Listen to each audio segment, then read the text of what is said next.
Harrison Smith, still under contract next 2 years, but it seems like a year-to-year proposition at this point. Would he retire? Would he and the Vikings come to another restructure next year? Danielle Hunter, he is in a contract year. He's going to want $25 million per year. I want a percent chance, let's go to Luke Braun, that these guys are back with the Vikings next year. A percent? Yep. Man, I don't freaking know.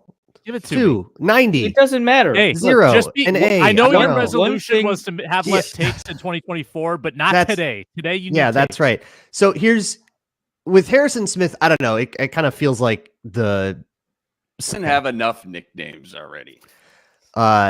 With Danielle Hunter, it's harder to figure out because my God, they should just pay him whatever he wants. He's still really, really good at football, and the Vikings have just found a way to avoid really paying him a lot for his entire career. And now that's probably going to cost them the back part of his career. But they still have a chance to make that right, I guess. I don't know. It's very frustrating. It's like, to me, it goes into a category like with Justin Jefferson, where like, if you're not going to spend money on Danielle Hunter, what are you going to spend it on? Like 2 DJ Wanhams is not going to make a Danielle Hunter better. like that's not going to be a more efficient use. Put them on top of each other, then they wear a trench coat. That counts as one player on the field. That counts as one guy. You'll never get DJ the flag. Wanham on steroids, maybe. Just, it's like, well, we can get 3 players and they're Josh Olivers. Like, no. Andre Patterson said DJ Wanham reminded him of Danielle Hunter. I don't see what the issue is. People are still. So did Deshaun Bauer, and so did every other guy. I don't know. Kwesi has signed 1 long-term extension. It was TJ Hawkinson. I have to imagine more are coming this offseason. I think more have to come this offseason because they only have like 3 or 4 serious players under contract beyond 2024. So maybe Danielle Hunter is one of those. I don't know. Kind of feels like Harrison Smith is going to hang him up. If he doesn't hang him up, I don't think that they like cut him or anything. I don't think the look of it. Yeah, go ahead, Luke. I was just going to say, it's funny. You asked me the same question, Sam, at the beginning of the year. It always felt like Harry coming off 2022, just from an eye test evaluation, I thought physically, just for me, I thought, hey, he can still, he's not the peak Harry, but he could still play 2-3 more years and not just go be a guy out on the field, but still play close to the high level Harry that we kind of, know and love. So heading in, I think if I could only pick one, I probably would have said, Harry or Danielle. Harry, maybe 80%, Danielle 20% would be back, this upcoming offseason. I know the entire defense fell apart here these last 5 weeks, so I'm not just picking on Harry himself, but between kind of this lackluster play, I guess, to finish the year and then the $19 million cap hit, I think this March, right? I'm almost opposite. I'm complete opposite. Now I think I'm with Luke. I think 80% chance Danielle comes back versus 20% Harrison Smith comes back. And either, he moves on or he hangs it up. I don't know, but Luke brought up a great point. It's like the drop off from Harry to the next guy. Well, you got 2 starters ready to roll. Plus, in the back of your mind, everybody's still thinking, can I find a way to get Lewis Seen still on the field? So that's 3 safeties. The drop off from Hunter to Wanham, who's a free agent. Now you're talking about Patrick Jones and Andre Carter, UDFA. It's just so big. You got to spend your money somewhere. I think Hunter makes the most sense. And he's also, only 29? So he would be 30 next year. Harrison Smith, obviously, getting up there. So, yeah, I'm with Luke. Yeah, probably 80%, 85% on Danielle, maybe 15% on Harry. And that's what edge rusher room is so bad. It's bad. It's amazing. It's worse than the cornerback room was going into last offseason. Which says something.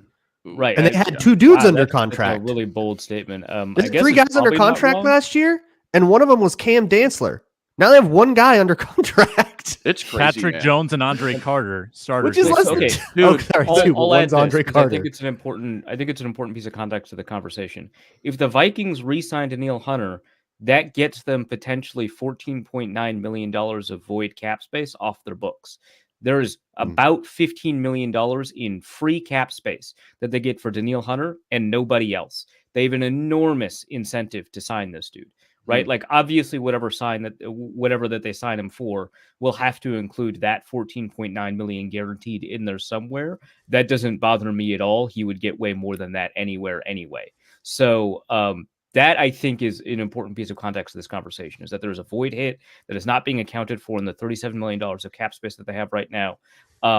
That's that huge. will be added onto the Hunter hit, right? And so that's an important piece of information that'll help. So they've got a lot of incentive to sign it back. So I think that, I'm not going to say it's like a done deal. Obviously, Hunter has been kind of pushed aside by the Vikings in his viewing, and that souring of the relationship, at least with the front office. He seems to love the coaching staff.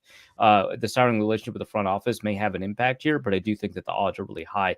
With Harrison Smith, I do think that the lack of veteran presence in the locker room generally on defense, but especially in the secondary, will encourage them to find ways to keep him on the roster for a little bit.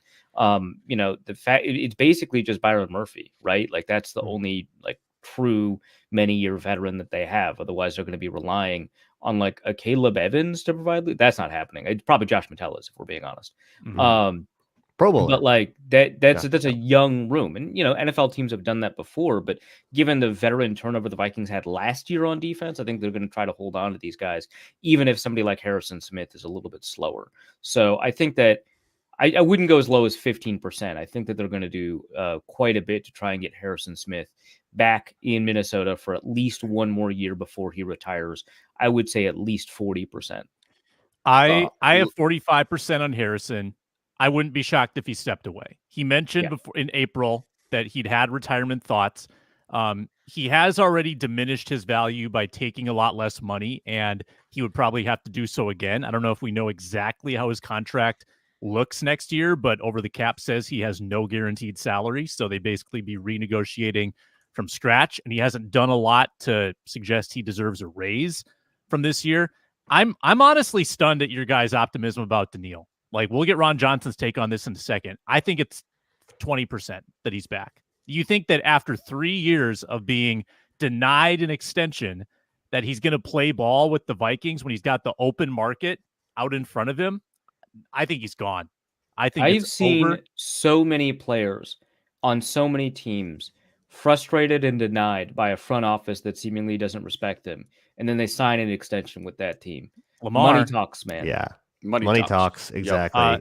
It's really easy to be mad until you get a $30 million offer. Yep. Danielle, in his last 4 healthy seasons, has been top 10 in pressures. I mean, that's going to speak so loudly on the open market. I think it's 25 million or more per year. Ron Johnson joins us. He does the Ron Johnson Show here on Locked On Sports Minnesota at 3Ron Johnson on Twitter/X. Ron, we're debating Danielle. What's your gut say about his return? Ooh, well, I kind of agree with, I think Arif just said that, like, money talks, like feelings. People can spend money on their feelings. Like you can really slow down hate for people when you give them money. I mean, look at Kirk. He hated how Washington did him, but every year they say, hey, we'll give you $44 million to stick around this time. We'll give you $22 million. All right, sure. Like, people can say whatever they want, but then when that money shows up, they're willing to do it. The one thing about Danielle, though, I think it's going to come down to the defense. I think that's going to be the other key, is like, is Brian Flores still going to be here? I think there's going to be serious conversations with Flo, with Danielle's agent and Brian Flores as well. Like, are you coming back? Because in this 3-4 system, clearly, I mean, he's at 15.5 sacks. It works for him. But I know the question mark is always going to be, what could he have done in a true 4-3 defense? Does Flo's blitz rate help? Does it hurt? I think a lot of that comes in because everybody's like, man, Danielle could be a 23 sack a year guy, or eventually get 23 sacks in 1 year if he was turned loose. I think that's going to always be the question mark.